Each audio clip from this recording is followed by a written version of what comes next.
Connaissez-vous le label BioPacifica? Aujourd'hui, nous allons découvrir comment l'association BioFetia aide nos agriculteurs du Fénois à l'obtenir.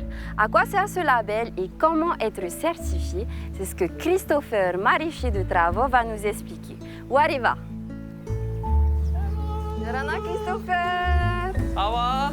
Oui, ça va et toi? Alors, qu'est-ce que tu as dans ton panier? J'ai des ananas, concombres, courgettes rondes, petits marrons, kale. Ça fait combien de temps que tu as cette exploitation? Ça fait 2 ans que j'ai commencé à cultiver sur le terrain privé de mon père en fait. Avant de nous montrer tes techniques pour ton Faapo Bio, est-ce que tu peux nous expliquer qu'est-ce que l'association SPG BioFetia? C'est un système participatif de garantie. BioFetia, c'est une association qui regroupe agriculteurs et consommateurs pour garantir le producteur en bio.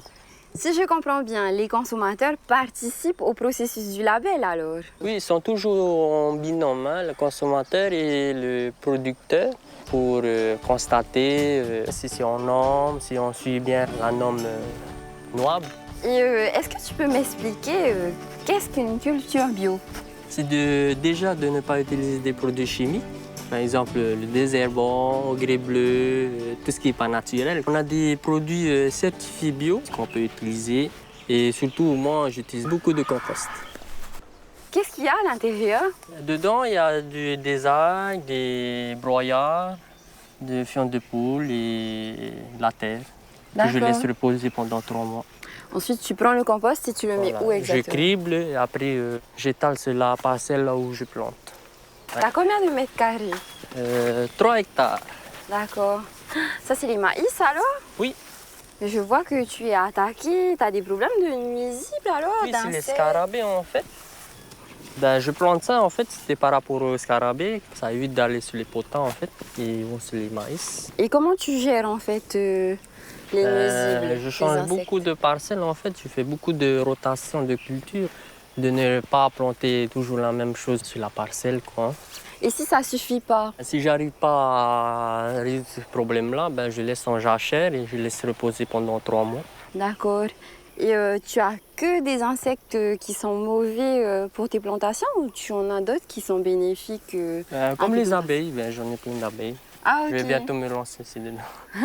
D'accord. Donc les abeilles, elles viennent faire quoi en fait? Polliniser toutes les fleurs qu'ils voient. D'accord. Ok, donc en fait c'est une chance d'avoir toute cette biodiversité dans ton Faapo. C'est ça. Comment tu fais pour choisir les fruits et légumes que tu plantes? Pour les légumes, j'achète les graines et je plante. J'essaie s'ils sont bien, s'ils se comportent bien, quoi.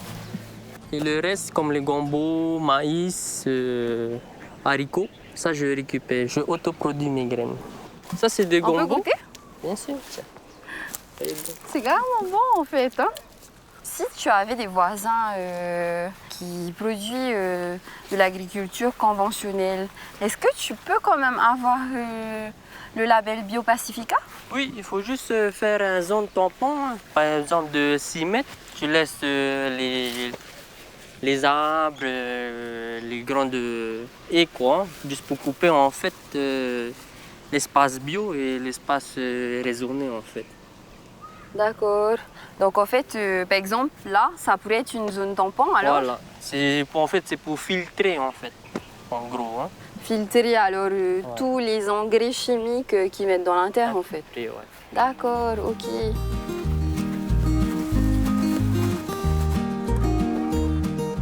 On est où? En fait, ici, c'est les zones en fait, là où je lave mes légumes. Les légumes qui arrivent en fait, comme les patates, courgettes, aubergines. D'accord. Les étiquettes là? C'est le magasin évacué du bio, on ne met pas d'étiquette. Les grandes surfaces, on est obligé de mettre les étiquettes en fait, avec le numéro, notre numéro. Et où tu vends tes produits? Sur les petits magasins où ils sont spécialisés dans le bio et dans les grandes surfaces, et surtout le dimanche, au marché papier-été. Marché de papier-été, d'accord. Donc tu vends un peu partout alors? Voilà. Et je préfère vendre moi-même en fait le dimanche. Comme ça, je peux expliquer aux clients comme quoi Si je suis dans le bio, j'ai ma garantie, donc je fais même faire visiter. Quoi. Christopher, je te remercie pour ton accueil, Marouroua. Exactement, merci pour ce partage. Je te souhaite bon courage, Faitoito, et on se retrouve au marché dimanche. Si vous aussi, vous voulez convertir votre fa'apu en bio avec le label Bio Pacifica, contactez l'association Biofetia qui va tout vous expliquer et vous accompagner dans votre démarche. Et vous, consommateurs et amateurs de bons produits du Fénois, continuez de bien regarder les étiquettes pour savoir si ce que vous achetez est bio et local. Si vous avez aimé cette vidéo, d'autres épisodes sont disponibles sur le site de l'association. Nana! Bio Pacifica, les bons produits du Fénois. Bio Pacifica, les produits bons pour le Fénois.